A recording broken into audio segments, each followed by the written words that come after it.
नमस्कार प्रिय दर्शकों, हाजिर हूँ आज ज्योतिष का एक अद्भुत सूत्र लेकर। कैसा यह सूत्र? तो चौर योग।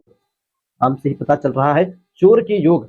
बड़ा ही अच्छा सूत्र है भाई। लोगों की कुंडली देखिए, चोर का मतलब यही नहीं कि किसी के घर में वह डाका ही डाले। चोर चोरी से जाए, हेरा फेरी से ना जाए, तो किसी का सामान छोटा ही सही उठाकर इधर से उधर रख लेना, यह भी एक प्रकार से ही चोरी है।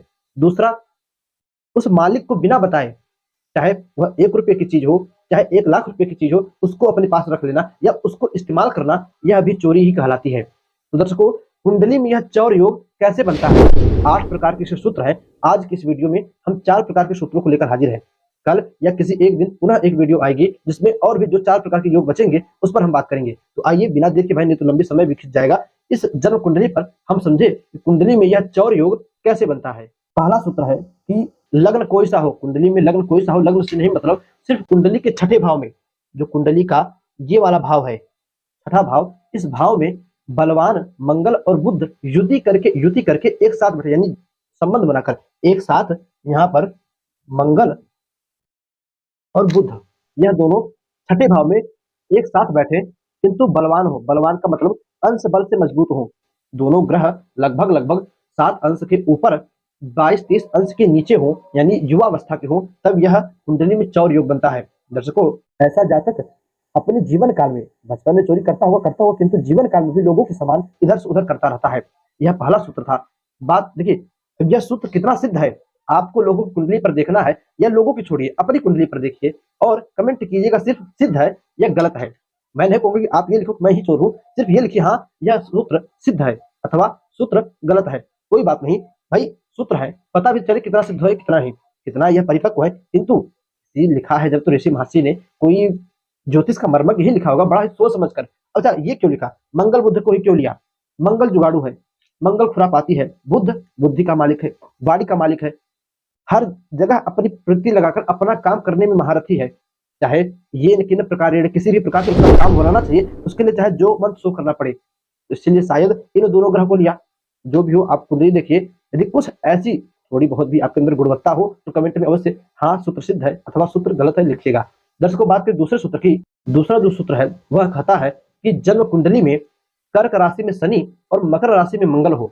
यानी देखिए, हमने खाली पत्रिका ली है, आपकी कुंडली में कहीं पर भी कर्क राशि या मकर राशि बनी हो, मान लीजिए हम कर्क राशि लग्न में बिठा दे, तो 4, 5, 6, 7, 8, 9, 10वीं राशि मकर यहाँ पर आएगी। तो सूत्र कहता है कि कर्क राशि में शनि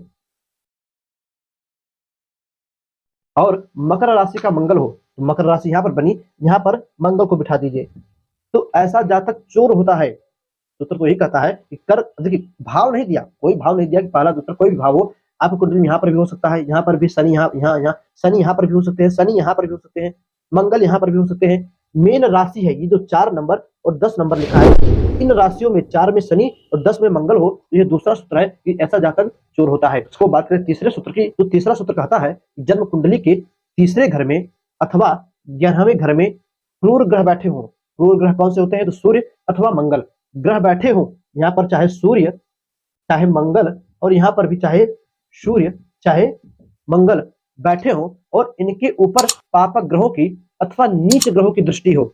पाप ग्रह तो आप समझ रहे हैं, शनि राहु केतु।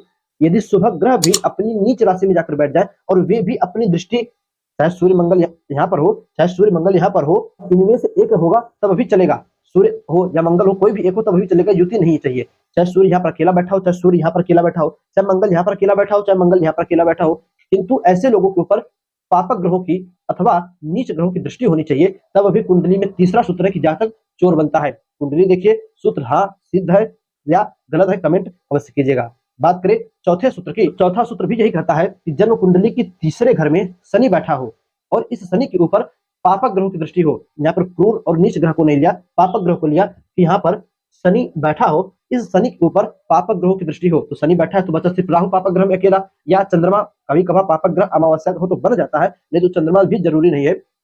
इस शनि के ऊपर राहु की दृष्टि होनी चाहिए। राहु पंचम भाव के 5वीं दृष्टि, 7वीं और 9वीं दृष्टि रखते हैं। तो 1, 2, 3, 4, 5, 11वें भाव में राहु हो तो राहु की 5वीं दृष्टि शनि के ऊपर चली जाएगी। 6, 7, 9वें भाव में राहु हो तो राहु की 7वीं दृष्टि शनि के ऊपर चली जाएगी, अथवा 8, 9, 7वें भाव में राहु हो तो राहु की 9वीं दृष्टि शनि के ऊपर चली जाएगी। दर्शकों, यह चौथा और आखिरी तो नहीं, चौथा सूत्र था कि कुंडली में चोर योग कैसे बनता है। अब यह सूत्र कितना सिद्ध है, कितना गलत है, आप लोगों की कुंडली देखिए और कमेंट में अवश्य बताइएगा। यह 4 सूत्र थे, बचे अभी 4 और हैं। वीडियो होगी 7 मिनट की, बस बात करते हैं। कल या परसों 2 वीडियो आएगी, वो अभी इसी पर आएगी, उसका भाग दूसरा लेकर कुंडली में दूसरे प्रकार से चौर योग कैसे बनता है। अब दूसरे का इंतजार कीजिएगा और ये बहुत जल्द वीडियो देखिए भाई।